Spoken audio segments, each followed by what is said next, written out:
आणि ही हक्काची घरं त्यांना असतील. पुढचा विषय परिवहन.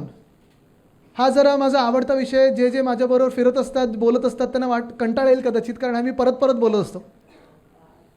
पण मला वाटतं काल अमित आणि मी ह्या दोघांनी देखील चर्चा केली आणि मी सातत्याने सांगत असतो की जसं मुंबईमधून हे आता जे शासकीय कर्मचारी असतील, महानगरपालिकेचे कर्मचारी असतील, BSTचे आहेत, पोलीस आहेत, 30-30 वर्षे ह्या लोकांनी सेवा केलेली आहे. ह्यांना जर तुम्ही मुंबईच्या बाहेर ढकलत असाल का? कारण ह्या सरकारला आणि भाजपला मुंबई मारायची आहे. तसं दुसरं मुंबई मारण्याचं माध्यम काय? तर आपण सामान्य जे नागरिक आहोत, सामान्य मुंबईकर असतील, त्यांना तुम्ही कामावर जाण्यापासून रोका. आपलं जर तुम्ही मुंबई शहर पाहिलं, त्याची आखणी पाहिली, त्याच्यात साधारणपणे 60 ते 62 लाख लोक दररोज हे लोकल ट्रेन वापरतात. आपण जेव्हा मिनी बसेस आणलेल्या, मीडियम बसेस आणलेल्या, अमित 35 लाख लोक मुंबईत दररोज BST वापरायला सुरू केलं होतं. पण आत्ता जी BSTची परिस्थिती झाली ती काय झाली आहे? काल पण मी एक बोईवाड्यातून कार्यक्रमावरून येत असताना, श्रद्धाताई तुमच्याच वॉर्डातून येत असताना, इथे दादर प्लाझाच्या तिथे बघत होतो, लांब लांब रांगा मुंबईकरांच्या, महिला पुरुष दोन्ही घरी जायची वाट पाहतात. का? तर BSTच येत नाही, BSTच येत नाही, BST येत नाही.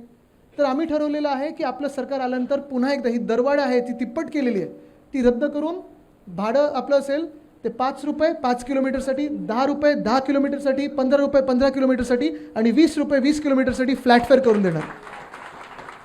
खिशाला परवडेल असं भाडं असलं पाहिजे. जगातलं सगळ्यात स्वस्त आणि मस्त हे करू. ताफ्यात जवळपास 10,000 इलेक्ट्रिक बसेस आणण्याचा आपला प्रयत्न आहे. आपलं सरकार असताना आपण तो आकडा ठेवला होता, कदाचित वाढला असेल, कदाचित कमी झालं असेल. 900 डबल डेकर बस. जुने मार्ग, कारण हे अमितला पण आणि मला पण खूप वेळा फिरतो, मुंबईची अस्मिता परत आणायची आहे बेसिकली, आणि ती लाल बस लाल दिसली पाहिजे. पण जुने मार्ग सगळे पुन्हा सुरू करू. कारण आता आमदारांना पण हे पत्र येत असतात, नगरसेवकांना देखील येतील की हा मार्ग पुन्हा करून द्या, ताई हा मार्ग पुन्हा एकदा सुरू झाला पाहिजे, आमचा हा मार्ग बंद झालेला आहे. तर सगळे जुने मार्ग आपण हे करू. आणि खास कारण आपण आपल्या सरकारच्या वेळी हात दाखवा बस थांबवा ही योजना आपण विद्यार्थ्यांसाठी आणलेली, ज्यांनी गणवेश घातलेले आहेत.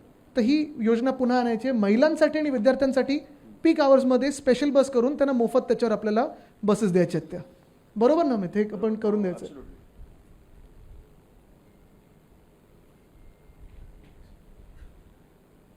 सार्वजनिक आरोग्य. मुंबई महानगरपालिका कदाचित एकमेव आहे जी स्वतःची 4 वैद्यकीय महाविद्यालय अजूनही चालवतं. आणि हे एकमेव नुसतं महाराष्ट्रात नाही तर देशात किंवा जगभरात असेल की मेडिकल कॉलेज स्वतःचे 4 असणारे ही एकमेव महानगरपालिका आहे, ज्याची आपण आखणी पाहिलेली आहे. पण आता तिथे थांबायचं नाही आहे. जे अमित आणि मी बोलत होतो, कारण अनेक तरुण विद्यार्थ्यांना मुंबईत सेवा करण्याची किंवा मुंबईत इंटर्नशिप करण्याची, मुंबईत पेशंटची सेवा करण्याची संधी पाहिजे असते. तर काल आम्ही ठरवलं होतं, काल आम्ही जरा अभ्यास केला, म्हणजे पुढच्या मागच्या आठवड्यात, आणि 5 नवीन वैद्यकीय महाविद्यालय आपण मुंबईत आणायचे आहेत.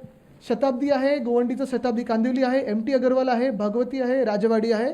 ही 5 जे हॉस्पिटल आहेत, आत्ता गेल्या 2-2.5 वर्षात आम्ही पाहतोय सतत चर्चा सुरू आहे की ह्याला प्रायव्हेटाईज करणार. पण ही आपली आहेत, ह्या मुंबईकरांची आहेत, परवडणारी हॉस्पिटल असायला पाहिजेत. आणि जी आपली आहे, मुंबईकरांची आहेत, मुंबई महानगरपालिकेची, ती प्रायव्हेट हातात जायलाच कशाला पाहिजे? जगातले सर्वात चांगले सर्वोत्तम डॉक्टर्स हे आपल्या हॉस्पिटलमध्ये जोडलेले आहेत. मग आपली जी सेवा असते जवळपास सगळं मोफत आहे. ते हे 5 नवीन आपण मेडिकल कॉलेजेस सुरू करायचे आहेत.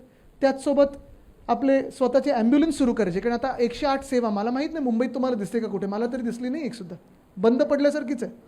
बरोबर ना? तर आपल्याला आपली मुंबई महानगरपालिकेची ॲम्ब्युलन्स सेवा सुरू करायची. हेल्थ टू हे 24 तास सिनियर सिटीजनसाठी हेल्थ टू होम ही सेवा सुरू करायची आहे. आणि अमित, तुला जे सांगायचं होतं ते नाही, हा विषय माझ्या खूप जवळचा आहे, कारण मी स्वानुभवातनं सांगतोय.